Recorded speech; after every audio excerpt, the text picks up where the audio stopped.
वाहिगुरु जी का खालसा वाहिगुरु जी की फतेह। सत श्री अकाल, नमो बुधाए जीवनवास साथियों, अस्सलाम वालेकुम साथियों। आज मानवता न्यूज चैनल पर आप सभी का स्वागत है। और मेघराज सिंह अमेरिका साथियों, आप सभी जानते हैं कि उठाते गरीबों की आवाज, मजलूमों की आवाज। और आप सभी जानते हैं कि भारत में चुनाव होकर हटे हैं और ये चुनाव का क्या नतीजा निकला है आप सभी के सामने है।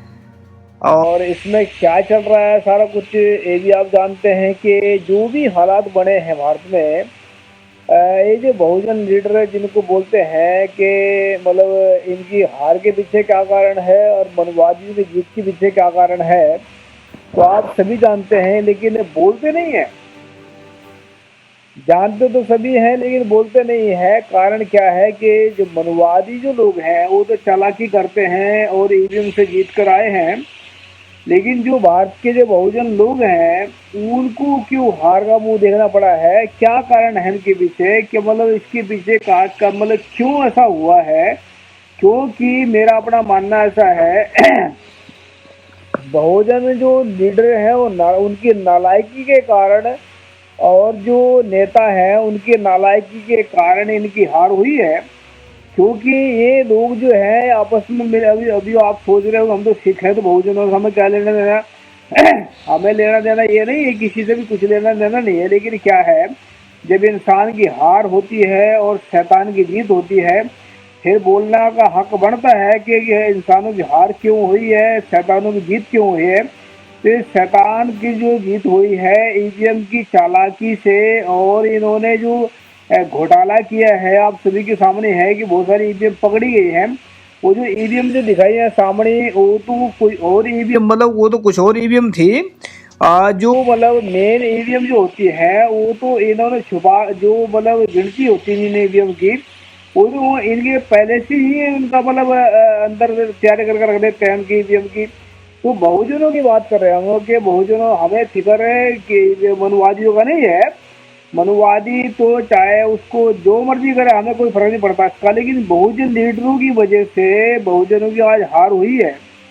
क्योंकि बहुजन लीडर जो है ना इतने निकम्मे, और 90% बता रहा हूँ मैं, 98% है, इतने निकम्मे और इतने लालची और बेईमान हो चुके हैं। वो दूसरे के एक दूसरे के साथ बात करके राजी नहीं है, कोई भी घमंड में जी रहे हैं। तो ये जो हार हुई है इनके इनके घमंड के कारण, इनके लालच के कारण हुई है। क्योंकि एक दूसरे को लालच है और एक दूसरे का घमंड है, एक दूसरे के साथ बात करके राजी नहीं है, एक दूसरे की टांग खींचते हैं। सबके सब कहते हैं ये आरएसएस का एजेंट है, ये उसका फलाने का एजेंट है। तो ऐसा चल रहा है मैं सब में। तो मैं इतना कहना चाहता हूँ कि जो बहुजन है अगर बहुजन लीडर ये अपना घमंड छोड़ करके, लालच छोड़ करके एक साथ प्लेटफार्म पर आए तो इनका कोई भी विश्व का कोई भी शैतान उनको हरा नहीं सकता है। क्योंकि ये जो बहुजन जो लीडर है, जिनको 90% ऐसे लीडर हैं जो मतलब ऐसा समझते हैं कि हमारे से होशियार कोई है नहीं दुनिया के अंदर। वो सारे सोचते हैं ऐसा और बातें ऐसी मारते हैं दुनिया भर की। वो सोच सोच तो ऐसे कहते हैं जैसे मतलब ज्ञान पूरी दुनिया का उनको ही ज्ञान है, बाकी कोई बाकी सब बेवकूफ़ी है। बड़ी बड़ी स्टेजों पर बोलते हैं खड़े होकर के कि हम हमारा यहाँ तक का मतलब इतने दमगजे मारते हैं कि हम इतने गांव के अंदर हमारा नेटवर्क है, इतना वो है, इतना ये है। लेकिन चलता क्या, मतलब चल क्या रहा है भाई? आप लोग पहले उसके खिलाफ बोलते थे, ईवीएम के खिलाफ भी 4-5 महीने से क्या हो रहा था आप लोगों को? तो जो ईवीएम के बिल्कुल चुपचाप ऐसे बैठे हैं, मतलब सो रहे हैं पड़े, बिल्कुल ऐसे लग रहा है। जितने भी हमने देखे बहुजन के लीडर हैं, मतलब इतने इतने संगठन चल रहे हैं, दुनिया भर के संगठन चल रहे हैं, सिर्फ लोगों को गुमराह करने का काम कर रहे हैं। और ये जो चल रहा है सारा कुछ गुमराह कर करके सिर्फ अपने आप पैसे लूट मतलब लेकर के उनसे लोगों से मतलब हर साल कुछ ना कुछ प्रोग्राम करा देते हैं। लेकिन हमें इस बात का बहुजन लीडरों से मतलब हमें कोई प्रॉब्लम नहीं है। हमें हमें वो लूट रहे हैं लोगों को, लेकिन लोगों को लूट रहे हैं, हमें दिक्कत इस बात की है और जो आज जो हार हुई है इनका निकम्मे के कारण, मतलब नालायकी के कारण हार हुई है। नहीं तो बहुजन इतनी जनसंख्या होने के बावजूद भी, इतनी जनसंख्या है और फिर भी हार हो रही है। और इतने मतलब पैसे भी हैं, अपने आप को होशियार भी समझते हैं, फिर भी हार हो रही है। कारण क्या रहा इसके पीछे? तो ये जो लोग हैं ये मनुवादी तो चाल करते हैं। अभी मनुवादियों ने क्या करना है, जो मनुवादियों के दल्ले बड़े हैं, जो जैसे बादल था या मतलब अमरिंदर था, उनको तो लात मार के बाहर निकालते हैं उन्होंने। अभी एक नया नया जमूरा ढूंढा है उन्होंने, भगवंत मान। तो नए से नए ये जमूरे ढूंढ लेते हैं, ऐसी बात नहीं है। जो इनकी दलाली करता है इनके सामने कुत्ते होते हैं। जो मनुवादियों की दलाली करते हैं, मनुवादी उनको अपने कुत्ते समझते हैं। जब तक वो पैरा देते हैं, सीख दुम हिलाते हैं सही तरीके से उनके आगे, तब तक वो जो है उनको मतलब राशन भी डालते हैं, पैसे भी देते हैं, सब कुछ देते हैं। अभी जो अखिलेश यादव और मायावती ने जो उत्तर प्रदेश में मूल निवासियों में सत्यानाश किया, बिल्कुल ये जो है ना, ये जो मायावती का क्या बताऊं मैं आपको। मायावती और अखिलेश यादव अगर ये दोनों भी आपस में मिलकर के मतलब एक गठबंधन करके संग मतलब लड़ते इलेक्शन, ये तो 100% जीत जाते हैं। पर मायावती अपनी पीपनी बजा रही है, अखिलेश यादव अपना घमंड में घूम रहा है। मतलब सबके सब घमंडी, लालची और बेईमान लोग हैं जिन्होंने बहुजनों के साथ में धोखा किया है। मतलब मैं ये नहीं कह रहा हूँ कि एक लीडर अगर झूठ बोलता है, एक लीडर अगर झूठ बोलता है तो वो करोड़ों लोगों का नुकसान कर जाता है। इनकी वजह से, बेईमान लोगों की वजह से आज हार हुई है। मैं इस करके कह रहा हूँ कि ताकि लोग सावधान हो जाए। आने वाला वक्त आप लोगों के लिए वो खतरे से खाली नहीं है। ये तो आप समझदार है कि ये कौन से मतलब जो जो शैतान लोग जो पार्टी में है, शैतान हम उनको कहते हैं, जो इंसानों से नफरत करते हैं, जो इंसानों को गुमराह करते हैं, उनको शैतान कहते हैं। तो इनके जो पार्टी में जो अभी आए, जो यहाँ पर आए हैं, ये लोगों को क्या करने वाले हैं? अभी आपस में मुस्लिमों को लड़ाएंगे, सिखों को लड़ाएंगे, इनमें ये काम करेंगे आने वाले वक्त में।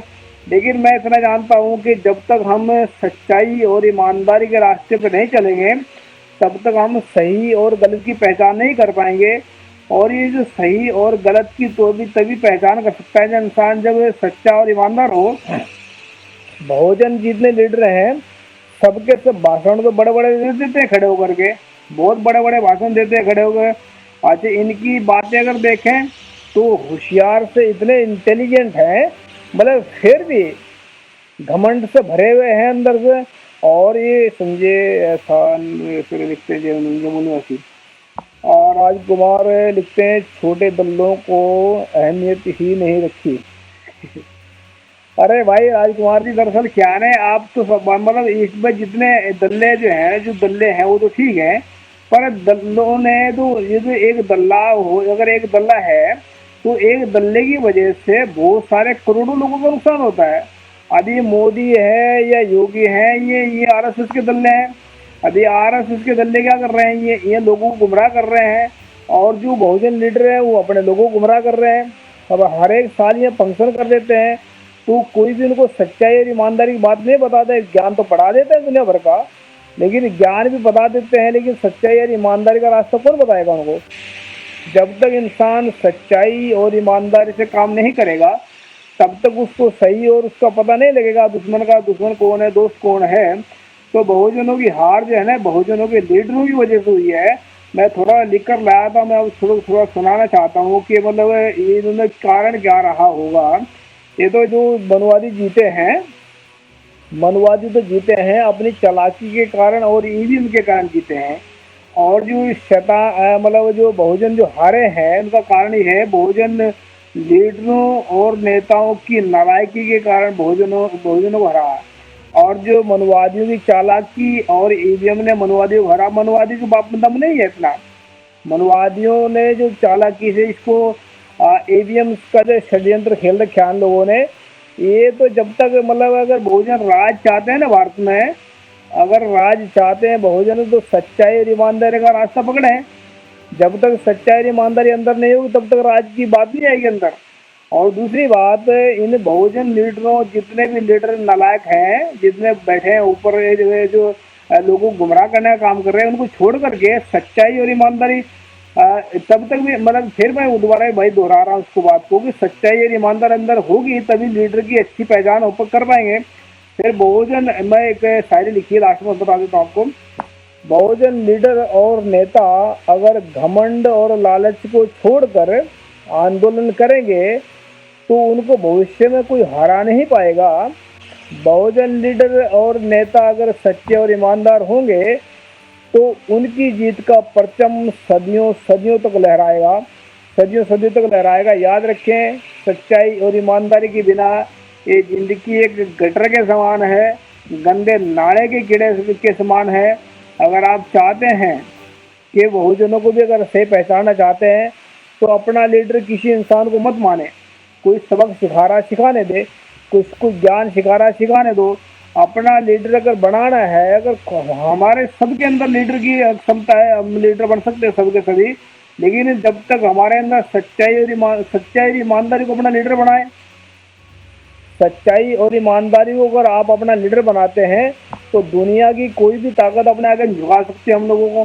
तो अगर दुनिया के अंदर नाम कमाना है, ईमानदार से जीना है और जो अगर बुलंदी को छूना है तो 3 बातें याद रखना। एक तो जवान का पक्का होना चाहिए इंसान को, एक वक्त का पक्का होना चाहिए, वक्त की कदर करनी चाहिए और जो बोला उसको पूरा करें, और तीसरा एक इंसानियत होनी चाहिए, एक दूसरे की इज्जत करना चाहिए।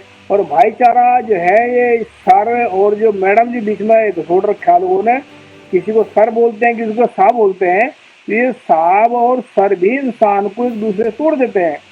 जब एक साहब है तो दूसरा उसका नौकर होगा, तो एक अगर सर है तो दूसरा उसका चमचा होगा।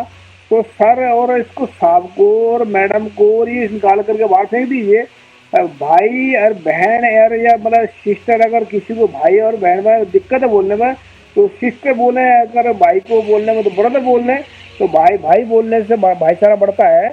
और ये जो चल रहा षड्यंत्र बस मैं इतना कहना चाहता हूँ सभी को कि बहुजनों की आज जो हार हुई है ये बहुजन लीडरों के कारण हुई है, जो निकम्मे और नलायक और घमंडी और लालची हैं, इनके कारण हुई है। तो आने वाला वक्त में अगर आप लीडर बनना चाहते हैं, आप खुद इसको संभालें, नौजवान संभालें, क्योंकि नौजवान ही इसको निकाल सकते हैं गटर से, इसको भारत को, सभी विश्व को गटर से निकाल सकते हैं। क्योंकि सारा विश्व ही आज गुलामी की दलदल में धंसा हुआ है। तो मैं चाहूँगा कि पूरे विश्व के नौजवान सच्चाई और ईमानदारी को लेकर के सामने आए और इन शैतान बैठे हैं जो लोगों को गुमराह कर रहे हैं, चाहे वो बहुजन लीडर हैं या कोई और है, तो उनको जो है थोड़ा रास्ता दिखाएं। नहीं तो ये एक आदमी एक लीडर हो जो झूठ बोलता है वो करोड़ों लोगों को नुकसान कर देता है। अगर एक आदमी सच बोलता है लीडर, वो करोड़ों का फायदा करता है। तो मैं चाहता हूँ कि आप सभी के सभी लीडर बनने की क्षमता सबके अंदर होती है। तो आप नौजवान सामने आए और इसको, अपने भारत को, अपने भविष्य को, अपने बच्चों के भविष्य को खुद बचाएं, नहीं तो ये बर्बाद करके रख देंगे। तो मैं थोड़ा दुख इस बात का हुआ कि ये बहुजन लीडरों के कारण ये आज निकम्मापन दिखाया, तो इस करके थोड़ा लगा। लेकिन याद रखें, जब रात होती है अंधेरी तो सुबह फिर जो है सुबह भी आती है। तो मैं इतना कहना चाहता हूँ कि उठो जागो मूल निवासियों, अब सोने का वक्त नहीं है। उठो जागो मूल निवासियों, अब सोने का वक्त नहीं है। टूट जाएंगी गुलामी की बेड़ियाँ, इससे ज़्यादा हमारे पास खोने को कुछ नहीं है। और याद रखें कि सच के रास्ते पर चलते वक्त झूठ के पहाड़ भी आएंगे। सच के रास्ते पर चलते वक्त झूठ के पहाड़ भी आएंगे। हम चलते रहेंगे दृढ़ता से सच के रास्ते पर, झूठ के पहाड़ धुएं की तरह उड़ जाएंगे, धुएं की तरह उड़ जाएंगे। याद रखें कि झूठ सिर्फ धुएं की तरह होता है, उड़ जाएगा सामने से, लेकिन तो सच्चाई का राज होगा, बेगमपुरा राज होगा, खालसा राज जिसको कहते हैं, बेगमपुरा राज सच्चाई का राज होगा। तो मम्मी के साथ मैं कह सकता हूँ हमने प्लान किया है, अगर आप सभी को शायद मैंने बताया था आपको पहले, एक हमने प्लान किया 1 करोड़ लोगों का जोड़ने के साथ में 31 महीने में पूरे भारत को हम डेवलप कर सकते हैं। 31 महीने में हम पूरे भारत को संभाल सकते हैं। 31 महीने में गुलामी से गटर से बाहर निकाल सकते हैं। एक प्लान है मेरे पास में, मैं रख देता हूँ आप सभी के सामने, देखना उसको क्या करना है, कैसे कैसे लागू करना है। अपना नंबर छोड़ दीजिए यहाँ पर इसमें कमेंट में, ताकि मैं आपसे संपर्क करूँ। 1 करोड़ लोगों तक हमें पहुँच करनी है। 1 करोड़ वो चाहिए हमें जो लोग जो 100 रुपये निकाल करके हमें डोनेशन दे सकते हैं। तो हमारे पास 100 करोड़ रुपया होगा। तो 100 करोड़ से हम करेंगे क्या, तो हम एक स्टेट ले लेंगे, जैसे उत्तर प्रदेश है या जो है उत्तराखंड है, तो या जितनी भी स्टेट है, 31 स्टेट है, तो वहाँ पर हम पाँच बड़े बड़े हॉस्पिटल बनाएंगे जहाँ पर इलाज फ्री होगा। 5 बड़े बड़े बनाएंगे विश्वविद्यालय जहाँ पर एजुकेशन फ्री। सबसे ज़्यादा एजुकेशन में इसमें पैसा लगता है, इसमें इलाज में। तो 1200 रुपये महीने के जाएंगे सिर्फ एक फैमिली के, और 1200 में उनको कितना बचने वाला है आप जब देख लेकर एक आदमी 50,000 रुपये लगाता है साल की पढ़ाई में, इसमें इलाज में है, तो कम से कम उसको 48,800 बच जाएंगे तकरीबन। तो ये भी याद रखिए, फिर 50,000 जो उसमें 50 करोड़ का देय होगा हमारा, और 10 करोड़ हम रखेंगे उन लोगों के लिए जो गरीब है, जो मजलूब है, जिनके पास घर नहीं, उनको मांग देंगे। और 15 करोड़ का हम बनाएंगे फिल्में और नाटक बनाएंगे, और 10 करोड़ 5 करोड़ देंगे उन लोगों को जो पैसा इकट्ठे करेंगे, और जो है 20 करोड़ हम नौजवानों को जो है रोजगार देने वाले हैं। तो ये 100 का 100 करोड़ हर महीने आएगा, और 100 का 100 करोड़ हम हर महीने लगाएंगे। तो याद रखिए, अगर नौजवान हमारे साथ जुड़ जाते हैं तो हम इसको मिनटों सेकंडों में बहुजनों को आज़ाद करा देंगे, और इसमें जो है डेवलप भी कर देंगे और तरक्की भी होगी। तो ये देखें कि इसके पीछे राज है, सच्चाई का राज है, बेगमपुरा राज है, खालसा राज है, और अच्छे लोगों का राज है। तो अगर राज की तरफ चलना चाहते हैं तो सच्चाई ईमानदारी का जाए, और अपना जो जुड़ना चाहता है इस मिशन में, इसका नाम है आज़ादी है मानव। तो बहुजनों को हम बहुत जल्दी इससे बाहर निकालेंगे गटर से। नई उमंग, नई तरंग, नई दिशा में चले, हर कदम अपना सच की ओर ले चले, सच की ओर ले चले। सच ही सभी समस्याओं का समाधान है, और झूठ ही सभी समस्याओं की जड़ है। तो याद रखिए इस बात को। थैंक यू सबका। बहुजनों को हम बहुत जल्दी इस गटर से बाहर निकालेंगे, आज़ाद कराएंगे, और ये हम उम्मीद के साथ में कह सकते हैं आप भी हमारा साथ देंगे। अपना नंबर दे दें इसमें, जिनको इसमें जुड़ रहा, वो मिशन है आज़ादी मानव, मुकम्मल आज़ादी मानवता की। थैंक यू सबका। अस्सलाम वालेकुम, जय जय। Thank you.